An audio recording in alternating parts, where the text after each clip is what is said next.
Movie के start में हम मूवी के मेन कैरेक्टर चातेसिक के बारे में जानते हैं। चातेसिक एक बहुत ही इनोसेंट आदमी है जिसकी एक शॉप है और उसमें वो लोगों के सेकंड हैंड सामान के साथ डीलिंग करता है। चातेसिक को किसी के काम में बिल्कुल इंटरेस्ट नहीं होता, लेकिन उसकी एक नेबर सोमी जो कि एक बहुत छोटी बच्ची है, वो चातेसिक को अपना दोस्त मानती है। और जैसा मैंने आपको बताया कि चातेसिक को किसी में भी इंटरेस्ट नहीं होता, लेकिन वो फिर भी सोमी को एक दोस्त की तरह पसंद करता है। मूवी में सोमी की मदर भी होती है जिसे हम एज अ डांसर देखते हैं। वो डांसर होने के साथ साथ ड्रग्स का भी यूज करती है और इसीलिए वो क्लब से एक बड़ा ड्रग्स का पैकेट चुरा लेती है और घर आ जाती है। घर आकर सोमी की मॉम उस ड्रग के पैक को एक कैमरा बैग में रख देती है और वो चातेसिक को दे देती है ताकि वो ड्रग्स उसमें सेफ रह सके। वो ड्रग का पैक एक बहुत बड़े ड्रग माफिया का होता है और जैसे ही उस ड्रग माफिया को पता चलता है कि उसका पैक चोरी हो गया है, तो वो दो भाइयों को उस चोर को पकड़ने का काम देता है जो उस माफिया के राइट हैंड होते हैं। यहाँ पर उनमें से एक भाई को पता चल जाता है कि एक डांसर ने उनके ड्रग का पैक चुराया है। मूवी के सीन यहाँ से सोमी की तरफ शिफ्ट होते हैं जहाँ पर उसकी मदर ड्रग लेकर उसको रूम से बाहर निकाल देती है। सोमी यहाँ पर बहुत रोती है और वो अपने नेबर चातेसिक से हेल्प मांगती है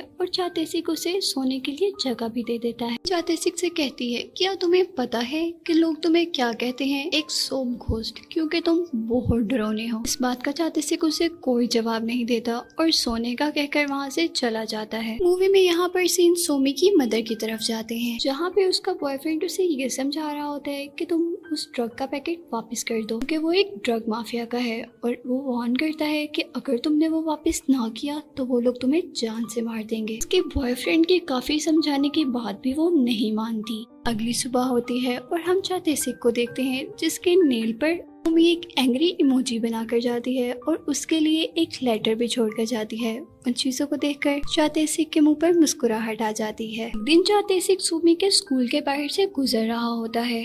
वहाँ पर वो देखता है कि एक लेडी सोमी को बहुत बुरी तरह से मार रही है और वहाँ पर पुलिस ऑफिसर्स भी मौजूद हैं। पुलिस के इन्वेस्टिगेट करने पर वो लेडी बताती है कि सुमी उसके बेटे का बैग चुरा रही थी। इसके जवाब में सुमी कहती है कि मैं चुरा नहीं रही थी, मैं तो बस उसका बैग अपने बैग से कंपेयर कर रही थी। और यहाँ पर अब पुलिस सुमी से उसके पेरेंट्स के बारे में पूछती है और सुमी दूर खड़े चातेसिक की तरफ इशारा कर देती है जिससे उनको लगता है कि चातेसिक उसका फादर है। इस चातेसिक का पीछा करती है लेकिन वो वहाँ से कुछ भी कहे बगैर निकल जाता है। और जब शाम होती है और सुमी चातेसिक से मिलने आती है तो चातेसिक उसे डांट देता है। वो उसे कहता है, क्या तुम पागल हो, तुमने उस वक्त मेरी तरफ इशारा क्यों किया। वहाँ पर सुमी बहुत ज्यादा इमोशनल हो जाती है और वो कहती है कि सब मुझे पागल कहते हैं, सब मेरे से नफरत करते हैं और मैं भी सबसे नफरत करती हूँ, सिर्फ एक तुम ही मेरे दोस्त हो, और क्या तुम ये चाहते हो कि मैं तुमसे भी नफरत करने लगूं। ये सब कहकर सुमी वहाँ से चली जाती है।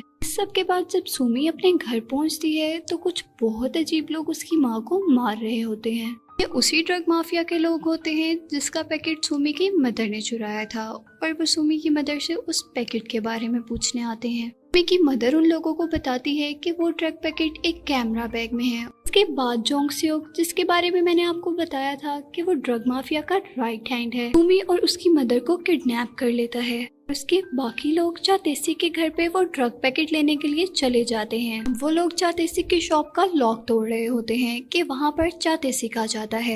वहाँ आते ही उनमें से एक आदमी चातेसिक को चाकू दिखाता है। वो आदमी चातेसिक से कहता है कि हमें वो कैमरा बैग चाहिए जो तुम्हारी नेबर ने तुम्हारे पास रखवाया था। और वो आदमी जैसे ही मुंह दूसरी तरफ करता है तो चातेसिक उसका चाकू खींचकर फेंक देता है और इस पर वो आदमी बहुत ज्यादा हैरान और शॉक हो जाता है। वहाँ पर दूसरा आदमी जब चातेसिक पर अटैक करने लगता है तो चातेसिक उसे भी बहुत अच्छा सबक सिखा देता है, पर वो लोग कुछ नहीं संभाल पाते और फिर वो उस ड्रग माफिया के राइट हैंड जोंग सियोक को बुलाते हैं। जोंग सियोक सब कुछ मालूम करने के लिए वहाँ पर एक और आदमी को भेजता है।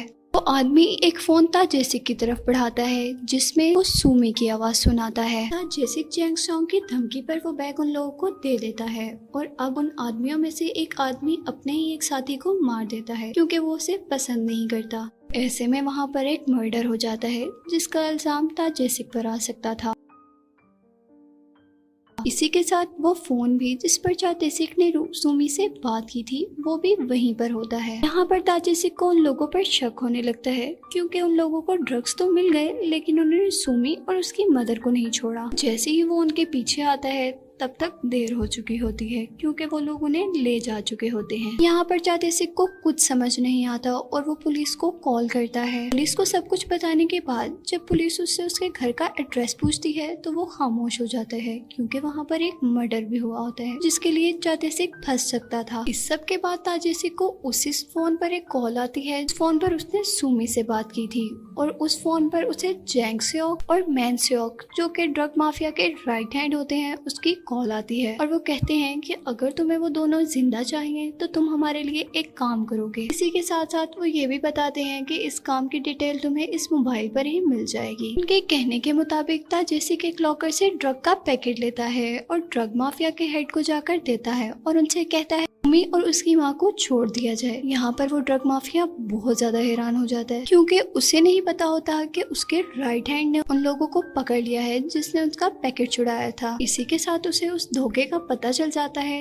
जो उसे मैन सेओक और जोंग सेओक दे रहे होते हैं। उनके राइट हैंड ही उसको तबाह कर देते हैं और साथ ही साथ उसे पुलिस में भी पकड़वा देते हैं। यहाँ पर उस ड्रग माफिया का गुस्से से बुरा हाल होता है। वो ताजेसिक को मार मार कर बिल्डिंग से गिरा देता है और उसी के साथ वहाँ पर पुलिस आ जाती है। पुलिस सबको पकड़ भी लेती है पर वो ड्रग माफिया वहाँ से भाग जाता है। ताजेसिक एक कार चुराकर उस डॉन का पीछा करने लगता है लेकिन जो कार ताजेसिक ने चुराई होती है उस कार की डिग्गी में सुमी की मदर की डेड बॉडी होती है जिसके सारे ऑर्गन्स वो लोग निकाल चुके होते हैं। यहाँ पर पुलिस आ जाती है और पुलिस को लगता है कि ये सब कुछ ताजेसिक ने किया है और वो ताजेसिक को अरेस्ट कर लेती है। यहाँ पर एक पुलिस ऑफिसर ताजेसिक के बारे में और भी बहुत कुछ जाना होता है लेकिन जैसे ही वो उसकी बायोमेट्रिक फाइल ओपन करता है तो उसके ऊपर उसे लॉक मिलता है। यहीं पर ताजेसिक सुमी को बचाने की तैयारी कर रहा होता है। एक पुलिस ऑफिसर को कहता है कि मैं लेफ्ट हैंडेड हूँ और मुझे खाना खाने के लिए राइट की नहीं बल्कि लेफ्ट की जरूरत है और जैसे ही पुलिस ऑफिसर उसका लेफ्ट हैंड भी खोलते हैं तो वो खड़ा हो जाता है और सबको मारकर वहाँ से भाग जाता है। सीन डॉन की तरफ शिफ्ट होते हैं जिसको उसके अपने ही आदमी मरवा देते हैं। इसके बाद हम दोबारा ताजेसिक को देखते हैं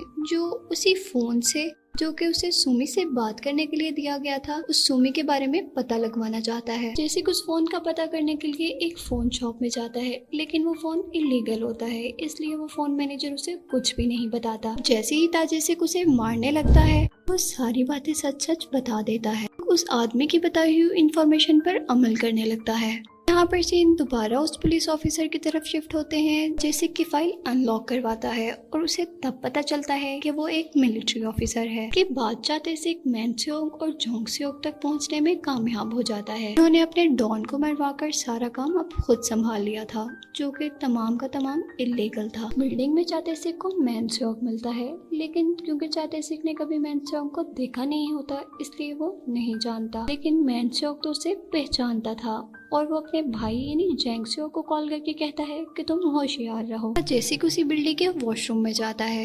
यहाँ पर खुशकिस्मती से उसे वही लोग मिलते हैं जो उसको पहले दिन कैमरा लेने के लिए मिले थे।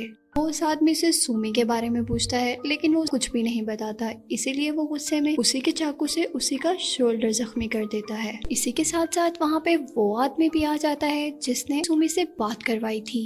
लड़का चातेसिक से फाइट के बाद उसे एक और फोन देता है और अब यहाँ पर पुलिस भी आ जाती है। पुलिस को देखकर ताजेसिक वहाँ से किसी की कार में भाग जाता है। अब मूवी में हमें दोबारा सुमी को दिखाया जाता है जिसको वो दोनों ड्रग माफिया भाई एक ऐसी औरत को दे देते हैं जो बच्चों से स्मगलिंग का काम लेती है। बच्चों से स्मगलिंग का काम लेने के बाद वो औरत उन बच्चों को दोबारा उन ड्रग माफियाज के पास भेज देती थी जहाँ पर वो ड्रग माफियाज बच्चों की किडनीज निकाल लेते थे फिर बॉडी के दूसरे ऑर्गन्स निकालकर बेच देते थे और उन बच्चों को मार देते थे। यहाँ पर हम दोबारा चातेसिक को देखते हैं जो अपनी बॉडी में लगी हुई गोली को किसी से निकलवा रहा होता है। वो गोली उसे फाइटिंग के दौरान लगी होती है। इसी दौरान हम चातेसिक के पास्ट के बारे में जानते हैं। चातेसिक ने पास्ट में अपनी बीवी को खोया था। उस वक्त उसकी जिंदगी में कोई नहीं बचा था लेकिन अब उसकी जिंदगी में कोई आया था जो सुमी थी और वो उसे खोना बिल्कुल भी नहीं चाहता था। ये सब देखने के बाद हम चातेसिक को दोबारा और पावरफुल देखते हैं और वो अब सुमी को ढूंढने के लिए दोबारा और पुरज़म हो जाता है। ताजेसिक अपने सारे बाल काट देता है और किसी से एक गन लेकर शहर में निकल जाता है। ताजेसिक उन बच्चों का पीछा कर रहा था जो ड्रग सप्लाई कर रहे होते हैं। ये सब उसे एक ऐसी बेसमेंट में पहुंचा देते हैं जहाँ पे वो दोनों भाई छोटे छोटे बच्चों से ड्रग्स का खतरनाक काम करवा रहे होते हैं। यहाँ पर आकर ताजेसिक सब बच्चों को बाहर निकालता है और उस जगह को आग लगा देता है, जिसमें बैंग स्योक भी मर जाता है। और नेक्स्ट सीन में हम अब सुमी को देखते हैं। सुमी को एक आदमी लेने आया होता है ताकि उसकी बॉडी के ऑर्गन्स निकाल कर बेचे जा सकें। लेकिन जैसे ही सुमी ये देखती है कि उस आदमी के सर पर एक चोट है तो वो उसे बैंडेज कर देती है। आदमी को अपनी बुराइयों का एहसास हो जाता है। उसके दिल में सुमी के लिए सॉफ्ट कॉर्नर आ जाता है। वो आदमी सुमी को एक वैन में बिठाकर उसी सर्जन के पास ले जाता है जो सर्जन बच्चों की आंखें निकालता है। यहाँ पर सर्जन उस बच्चे की आंखें निकाल लेता है और उस आदमी को दे देता है और फिर वो आदमी की आंखें जाकर मैंग स्योंग यानी अपने बॉस को दे देता है। इसी दौरान हम वहाँ पर चातेसिक को देखते हैं और जैसे ही चातेसिक मैंग स्योंग से सुमी के बारे में पूछता है तो वो सुमी की निकाली हुई आंखें उसके आगे गिरा देता है और वो कहता है ये लो तुम्हारी सुमी। यहाँ पर चातेसिक दुख और गुस्से में वहाँ पर मौजूद सब लोगों को मार देता है, लेकिन मैंग स्योंग वहाँ से भाग जाता है। वो अपनी कोशिश में कामयाब होने ही वाला था कि उसे ताजेसिक पकड़ लेता है। मैंग स्योंग अपनी गाड़ी को लॉक करके जोर जोर से हंसने लगता है क्योंकि उसकी गाड़ी बुलेट प्रूफ थी। लेकिन ताजेसिक उसकी हंसी को हैरानी में बदलने में वक्त नहीं लगाता। बहुत शार्प होता है और गाड़ी के मिरर को एक ही जगह से शूट करता रहता है। पर आखिरकार गाड़ी के मिरर में सुराख हो जाता है और आखिरी गोली मैंग स्योंग को लग जाती है, जिससे मैंग स्योंग भी मर जाता है। आखिर में जब ताजेसिक अपने आप को ही शूट करने लगता है तो अचानक उसे सुमी की आवाज आती है। आवाज सुनकर वो बहुत ज्यादा हैरान हो जाता है। सुमी जल्दी से आती है और ताजेसिक के गले से लग जाती है और इतने में वहाँ पर पुलिस भी आ जाती है जो कि ताजेसिक को अरेस्ट कर लेती है। लेकिन ताजेसिक उनसे रिक्वेस्ट करता है कि क्या वो गाड़ी थोड़ी देर के लिए एक स्टेशनरी शॉप पे रोक सकते हैं। वो सुमी को जरूरत का सारा स्टेशनरी का सामान दिलवा देता है और उससे कहता है कि तुम्हें अब सब कुछ अकेले ही हैंडल करना होगा और कुछ अरसा के लिए मेरा इंतजार भी करना होगा। जिस पर सुमी उसके गले लगकर रोने लग जाती है और मूवी यहीं पर एंड हो जाती है।